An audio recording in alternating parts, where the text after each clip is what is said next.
Morning, everyone. My name is Nomhle, and as Nana said, I'm 20-something years old, 25 years old to be clear.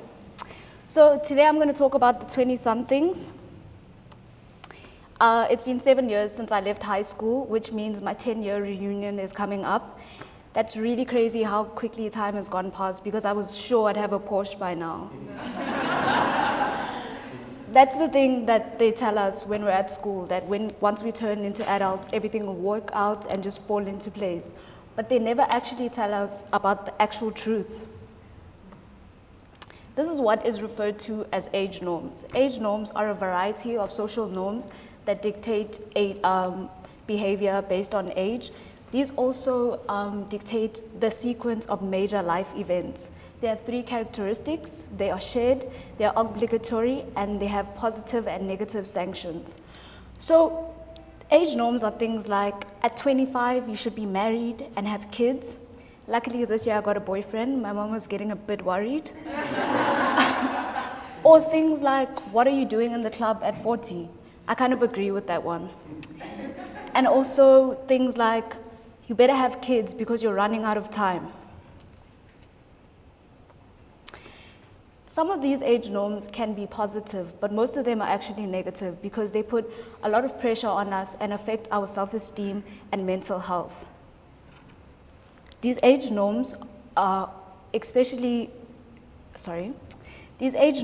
worse now with the age of social media, where we are overly exposed to other people's lives. The thing that we don't realize on social media is that we're actually exposed to other people's wins constantly. No one ever shares that they had a breakdown in the shower. Being exposed to these levels of accelerated success and all these posts that we see has placed a great amount of pressure and has changed the timeline of achievements.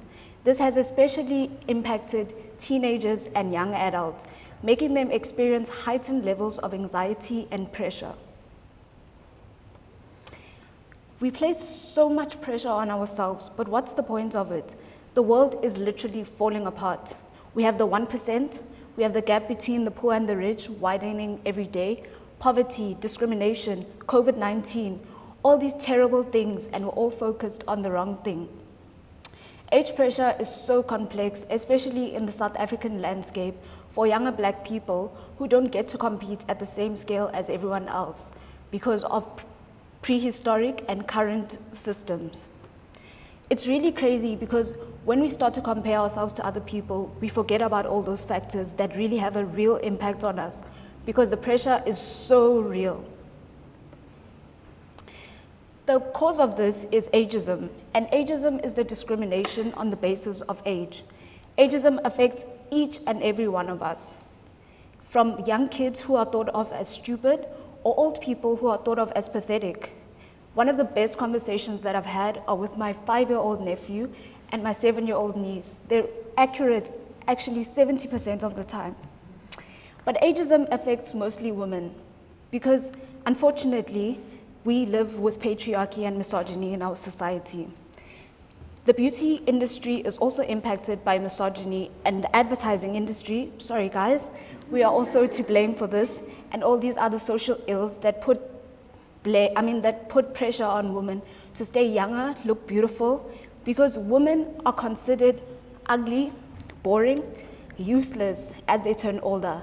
And young women also experience ageism because they're thought of as stupid and not able to be in the place that they're supposed to be.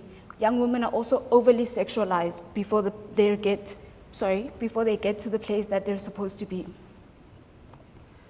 I have a theory of who came up with this, and as always, it's capitalism. Capitalism forces us to all adhere to all these social norms and the pressures that come with age. Capitalism tells us you need a higher insurance premium, a big house, an air fryer, a car, medical aid, all these things just to keep us in this money-making scheme. Capitalism told us that wrinkles are ugly, they promote anti-aging creams, and they sell the idea of being forever young. Because telling people that aging comes with grace, experience, and a greater outlook on life doesn't make billions.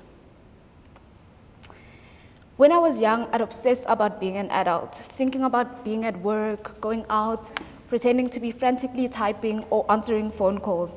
But the weird part is that I've had a couple of jobs over the years, and it's nothing like that.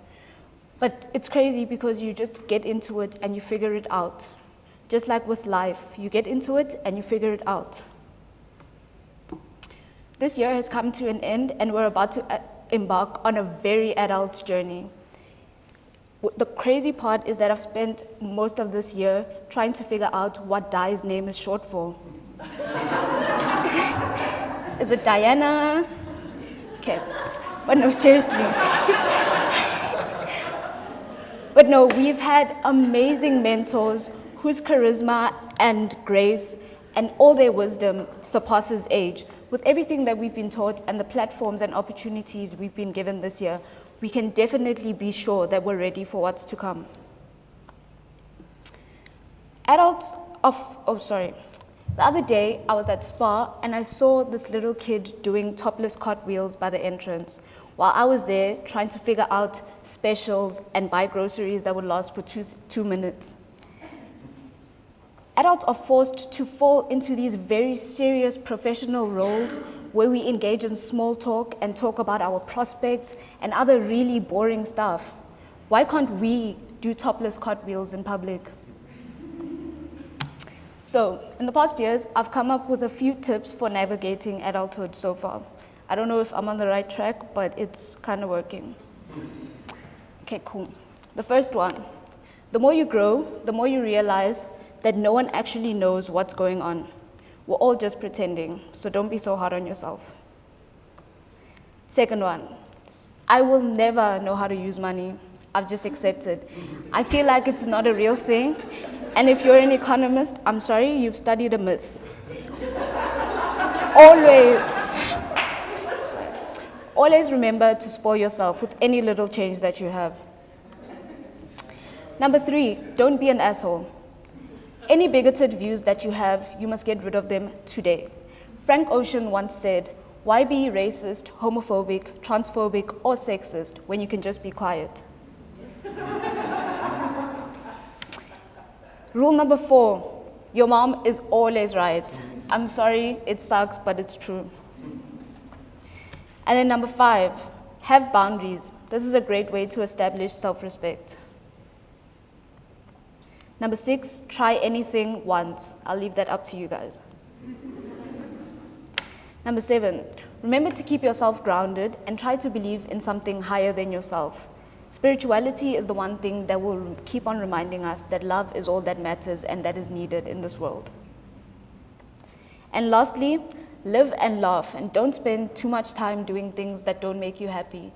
Even if it's important, your mental health comes first. So remember to always check in with yourself, make sure you're good, cry once in a while, and give yourself a hug. Thank you.